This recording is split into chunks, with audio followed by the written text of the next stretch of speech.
Hi friends, welcome to ತನುಸಾಯಿ ಅಡುಗೆ. ಇವತ್ತಿನ ದಿನ ಫ್ರೆಶ್ ಆಗಿರುವಂಥ ಸಬ್ಸಿಗೆ ಸೊಪ್ಪನ್ನು ಬಳಸಿ ಒಂದು ಸೈಡ್ ಡಿಶ್ ಮಾಡೋದು ನೋಡೋಣ.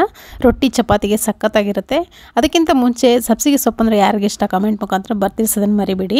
ವಿಡಿಯೋ ನೋಡಾದ್ಮೇಲೆ ಇವಾಗ ನೋಡಿ, ನಾನು ಹೆಸರು ಕಾಳನ್ನು ತೊಗೊಂಡಿದ್ದೀನಿ. ಹೆಸರು ಕಾಳನ್ನು ಒಂದು 2 ಗಂಟೆ ನೀರಲ್ಲಿ ನೆನೆಸಿಟ್ಟಿದ್ದೀನಿ.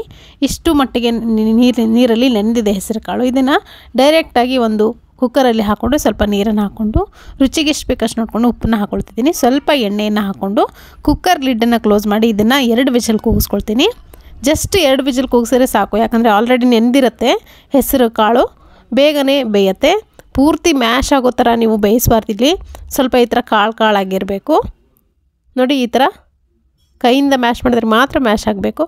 ಅಷ್ಟು ನೀವು ಮಾಡಿ ಸೈಡಲ್ಲಿ ಎತ್ತಿಟ್ಕೊಂಡಿದ್ದೀನಿ ನೋಡಿ. ಇವಾಗ ಫ್ರೆಶ್ ಆಗಿರುವಂಥ ಸಬ್ಸಿಗೆ ಸೊಪ್ಪು ಸಣ್ಣದಾಗಿ ಕಟ್ ಮಾಡ್ಕೊಳ್ತಿದ್ದೀನಿ. ನೀವು ಬೇಕಿದ್ರೆ ಮೊದಲೇ ತೊಳೆದು ಆಮೇಲೆ ಈ ಥರ ಕಟ್ ಮಾಡಿಕೊಂಡ್ರೆ ಇದು ಪುಡಿ ಇರುತ್ತೆ. ಹಾಗಾಗಿ ಮೊದಲೇ ತೊಳೆದು ಆಮೇಲೆ ಕಟ್ ಮಾಡ್ಕೊಳ್ಳಿ. ಇವಾಗ ಒಂದು ಪಾತ್ರೆಗೆ 2 ಸ್ಪೂನ್ ಆಗೋಷ್ಟು ಎಣ್ಣೆ ಹಾಕ್ಕೊಂಡಿದ್ದೀನಿ. ಒಂದು 4 ಹೆಸರು ಬೆಳ್ಳುಳ್ಳಿನ ಜಜ್ಜಿ ಹಾಕ್ಕೊಳ್ತಾ ಇದ್ದೀನಿ. ಬೆಳ್ಳುಳ್ಳಿ ಜಜ್ಜಿ ಹಾಕೋದ್ರೆ ತುಂಬ ಚೆನ್ನಾಗಿ ಫ್ಲೇವರ್ ಬರುತ್ತೆ. ಸಾಸಿವೆ ಜೀರಿಗೆ 1 ಟೀ ಸ್ಪೂನಷ್ಟು, ಜೊತೆಗೆ 1 ದೊಡ್ಡ ಗಾತ್ರದ ಈರುಳ್ಳಿನೂ ಕೂಡ ಸಣ್ಣದಾಗಿ ಕಟ್ ಮಾಡ್ಕೊಂಡು ಇಲ್ಲಿ ಹಾಕ್ಕೊಳ್ತಾ ಇದ್ದೀನಿ. ಹಾಕ್ಕೊಂಡು ಎಣ್ಣೆಯಲ್ಲಿ ಚೆನ್ನಾಗಿ ಫ್ರೈ ಮಾಡ್ಕೊಳ್ಳಿ. ಈರುಳ್ಳಿ ಫ್ರೈ ಆಗ್ತಿದ್ದಂಗೆ 1 ಟೇಬಲ್ ಸ್ಪೂನ್ ಆಗೋಷ್ಟು ಹಸಿಮೆಣಸಿನ್ಕಾಯಿ ಪೇಸ್ಟ್, ಇದು ಹಸಿಮೆಣಸಿನ್ಕಾಯಿ ಮತ್ತು ಜೀರಿಗೆಯನ್ನು ಮಿಕ್ಸರ್ನಲ್ಲಿ ಹಾಕ್ಕೊಂಡು ನುಣ್ಣಗೆ ರುಬ್ಕೊಂಡು ಇಟ್ಕೊಂಡಿದ್ದೀನಿ. ಅದನ್ನು 1 ಟೇಬಲ್ ಸ್ಪೂನಷ್ಟು ಹಾಕ್ಕೊಂಡಿದ್ದೀನಿ. ಇದಕ್ಕೆ ನೋಡಿ, ಹಸಿಮೆಣಸಿನ್ಕಾಯಿ ಹಾಕಾದ್ಮೇಲೆ ಸಬ್ಸಿಗೆ ಸೊಪ್ಪು ಏನು ಇಟ್ಕೊಂಡಿದ್ದೀವಲ್ಲ ಸಣ್ಣದಾಗಿ ಕಟ್ ಮಾಡ್ಕೊಂಡು ಅದನ್ನು ಕೂಡ ಹಾಕ್ಕೊಂಡು ಚೆನ್ನಾಗಿ ಫ್ರೈ ಮಾಡ್ಕೋಬೇಕು. ಸ್ವಲ್ಪ ಟೈಮ್ ತೊಗೊಳುತ್ತೆ ಸಬ್ಸಿಗೆ ಸೊಪ್ಪು ಬೇಯಲಿಕ್ಕೆ.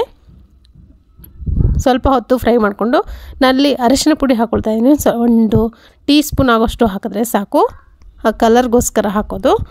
ರುಚಿಗೆ ಎಷ್ಟು ಬೇಕಷ್ಟು ನೋಡಿಕೊಂಡು ಉಪ್ಪನ್ನು ಈಗಲೇ ಸೇರಿಸ್ಕೊಳ್ತಾ ಇದ್ದೀನಿ.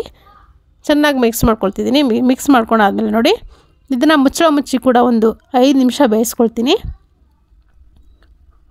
ಮುಚ್ಚಿ ಬೇಯಿಸೋದ್ರಿಂದ ಆ ಸ್ಟೀಮ್ನಲ್ಲಿ ಹಬೆನಲ್ಲೇ ಚೆನ್ನಾಗಿ ಬೆಂದ್ಕೊಳ್ಳುತ್ತೆ ಈ ಸಬ್ಸಿಗೆ ಸೊಪ್ಪು. ಇವಾಗ ನೋಡಿ, ಒಂದು 5 ನಿಮಿಷ ಬಿಟ್ಟಿದೆ, ಚೆನ್ನಾಗಿ ಬೆಂದಿದೆ.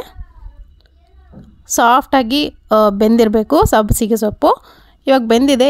ಈ ಟೈಮ್ನಲ್ಲಿ ನಾವು ಆವಾಗಲೇ ಇಟ್ಕೊಂಡಿದ್ವಲ್ಲ ಬೇಯಿಸಿಟ್ಕೊಂಡಂಥ ಕಾಳು ಏನಿದೆ ನಾನು ಹೆಸರು ಕಾಳು, ಅದನ್ನು ಹಾಕ್ಕೊಳ್ತಾ ಇದ್ದೀನಿ. ಹಾಕ್ಕೊಂಡು ಚೆನ್ನಾಗಿ ಮಿಕ್ಸ್ ಮಾಡ್ಕೋಬೇಕು. ಬಿಸಿ ಜೋಳದ ರೊಟ್ಟಿ ಅಥವಾ ಚಪಾತಿ, ಬಿಸಿಯಾಗಿರುವಂಥ ಚಪಾತಿ, ಅಕ್ಕಿ ರೊಟ್ಟಿ ಯಾವುದಕ್ಕೆ ಬೇಕಿದ್ರೂ ಸೂಟ್ ಆಗುತ್ತೆ. ತುಂಬ ರುಚಿಯಾಗಿರುತ್ತೆ. ಆ ಸಬ್ಸಿಗೆ ಸೊಪ್ಪಿನ ಫ್ಲೇವರ್ ಏನಿರುತ್ತೆ ನೋಡಿ, ಹೆಸರು ಕಾಳು ಜೊತೆ ಮಿಕ್ಸ್ ಮಾಡಿ ಒಂದು ಈ ಥರ ಪಲ್ಯವನ್ನು ಮಾಡಿದ್ರೆ ತುಂಬ ರುಚಿಯಾಗಿರುತ್ತೆ. ನಲ್ಲಿ ಉಪ್ಪು ಕಡಿಮೆ ಅನಿಸು ಸ್ವಲ್ಪ ಉಪ್ಪನ್ನ ಸೇರಿಸ್ಕೊಂಡೆ. ಜೊತೆಗೆ ಹುಚ್ಚಳ ಪೌಡ್ರು, ಗುರಳ್ ಪುಡಿ ಅಂತ ಕೂಡ ಕರೀತಾರೆ, ಅದನ್ನು 1 ಸ್ಪೂನಷ್ಟು ಹಾಕ್ಕೊಂಡಿದ್ದೀನಿ. ಅದು ಆಪ್ಷನಲ್ಲು, ಇದ್ದರೆ ಹಾಕ್ಕೊಳ್ಳಿ, ಇಲ್ಲಾಂದರೆ ಸ್ಕಿಪ್ ಮಾಡ್ಬೋದು. ಸ್ವಲ್ಪ ಕೊತ್ತಂಬರಿ ಸೊಪ್ಪನ್ನು ಹಾಕ್ಕೊಂಡು ಚೆನ್ನಾಗಿ ಮಿಕ್ಸ್ ಮಾಡಿದ್ರೆ ಸಾಕು. ನಿಮಗೆ ರುಚಿಯಾದಂಥ ಈ ಸಬ್ಸಿಗೆ ಸೊಪ್ಪಿನ ಪಲ್ಯ ರೆಡಿ ಆಗುತ್ತೆ. ಹೆಸರು ಕಾಳು ಮತ್ತು ಸಬ್ಸಿಗೆ ಸೊಪ್ಪಿನ ಪಲ್ಯ.